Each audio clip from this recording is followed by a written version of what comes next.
Pernah nggak sih kamu mikir begini? Kenapa ya orang kaya seolah makin kaya, sementara kita kerja keras, tapi tetap gitu-gitu aja? Atau, apa sih yang sebenarnya orang kaya lakukan dengan uang mereka? Jawabannya, nonton video ini sampai selesai.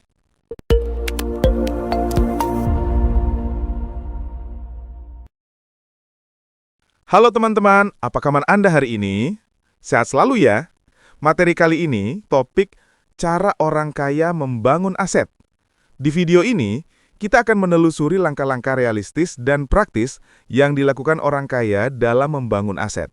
Kita nggak bicara teori rumit atau motivasi kosong, tetapi cara kerja uang yang nyata, yang bisa mulai dicoba oleh siapapun, termasuk kamu yang mungkin masih merintis dari 500.000 pertama. Siapkan minuman hangat, duduk rileks, kita mulai pembahasan. Bagian pertama, mindset dasar. Orang kaya membeli waktu, bukan jam kerja. Sebelum masuk ke teknis, ada satu hal yang membedakan cara orang kaya membangun aset dari kebanyakan orang. Robert Kiyosaki mengatakan, orang pekerja menjual waktu untuk uang. Orang kaya membuat uang bekerja untuk mereka. Kalau kita bekerja 8 jam sehari, kita dibayar untuk 8 jam itu saja. Namun orang kaya mengalihkan uang ke aset, dan aset itu menghasilkan uang meskipun mereka tidur. Perbedaan besar terjadi bukan karena penghasilan besar, tapi karena cara berpikir. Contoh sederhana, bayangkan dua orang, Andi dan Budi. Andi dapat bonus 5 juta dari kantor. Dia pakai untuk beli HP baru. Budi dapat bonus yang sama, tapi dia beli kamera second untuk disewakan ke mahasiswa komunikasi lewat marketplace lokal. Bulan berikutnya, HP Andi nilainya turun.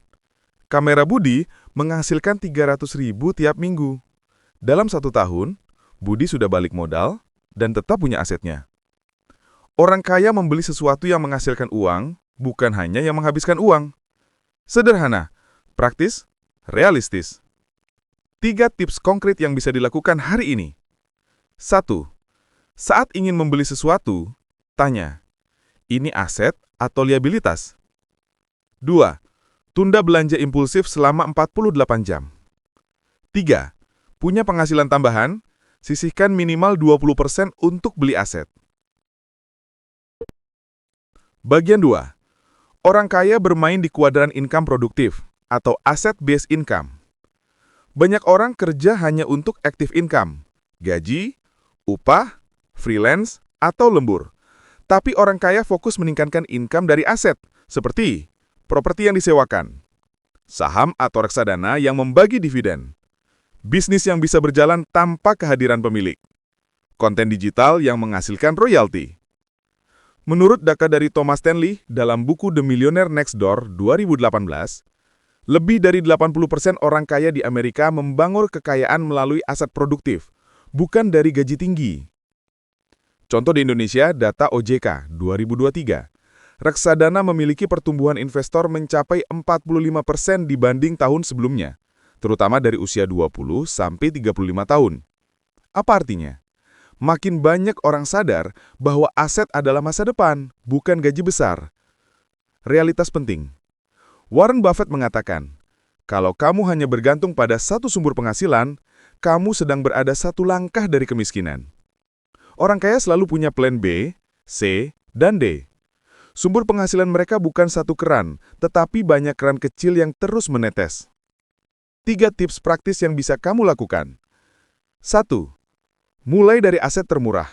Reksadana pasar uang bisa mulai dari 10.000. 2. Buat goals. Saya mau punya 3 sumber income produktif dalam 3 tahun. 3. Buat kategori dana. Dana amang, dana berkembang, dana mewah. Urutan investasi ini disiplin orang kaya. Bagian 3. Orang kaya mendisiplinkan cash flow dan tidak tergiur pencitraan. Ini yang jarang dibahas. Orang kaya tidak butuh terlihat kaya. Orang biasa membeli HP mahal, sneakers terbaru, mobil DP minim tapi cicilan mencekik. Sementara orang kaya membeli saham, obligasi, properti, bisnis kecil digital, dan aset yang menghasilkan pendapatan.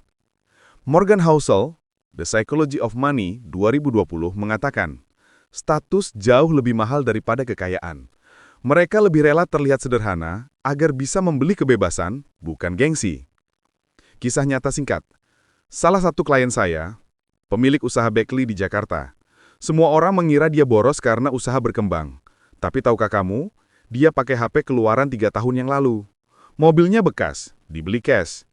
Tapi, setiap bulan, dia beli 2-3 lot saham BUMN dividen, contohnya TLKM dan BMRI. Hasilnya, tahun 2024, dia menerima dividen total 8.750.000 hanya dari duduk dan menunggu. Sementara temannya yang selalu ganti HP, nambah gaya, tapi tidak nambah aset. 3 tips konkret. 1. Terapkan formula 50, 30, 20 untuk cash flow. 50% kebutuhan, 30% pengembangan diri dan sosial, 20% membeli aset. 2. Setiap kali ingin membeli barang gaya, tanya, kalau saya beli aset dulu, apakah aset itu bisa membiayai barang ini nanti? 3. Ambil keputusan uang berdasarkan angka, bukan perasaan. Bagian 4, orang kaya membangun aset yang bisa berjalan tanpa kehadiran diri. Aset terbaik adalah aset yang tetap bekerja walau pemiliknya tidak hadir.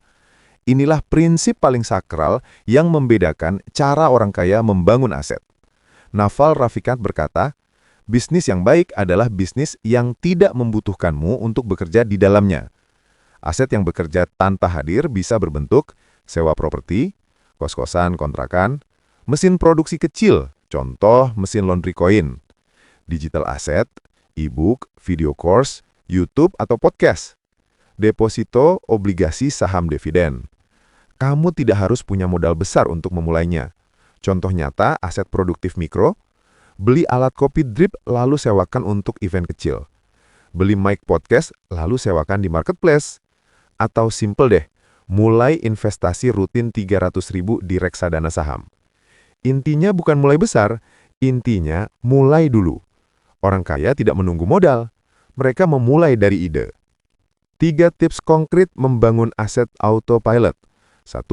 Tentukan aset yang sesuai karakter kamu. Aktif berarti bisnis, pasif berarti investasi. Kalau belum punya modal, bangun aset digital.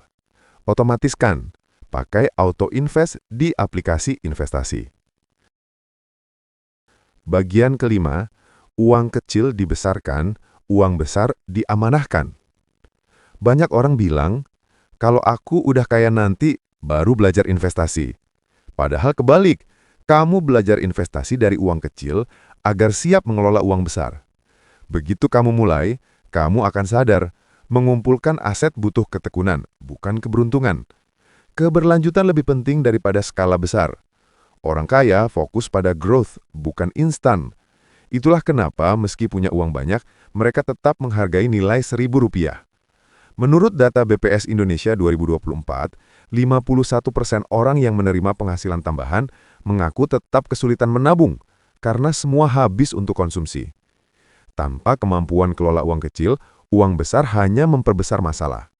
Grant Cardone mengatakan, kekayaan bukan tentang seberapa banyak uang yang kamu hasilkan, tetapi seberapa banyak uang yang bisa kamu simpan dan investasikan. 3 tips konkret untuk memulai aset dari uang kecil. 1.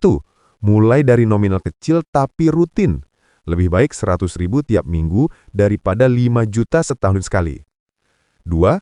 Buatlah kategori. Dari pengeluaran menjadi investasi. Dan yang terakhir, evaluasi arus keuangan bulanan selama 3 bulan tanpa bolong. Kesimpulan, teman-teman, membangun aset bukan soal seberapa besar uang yang kamu punya, tetapi bagaimana kamu mengelolanya.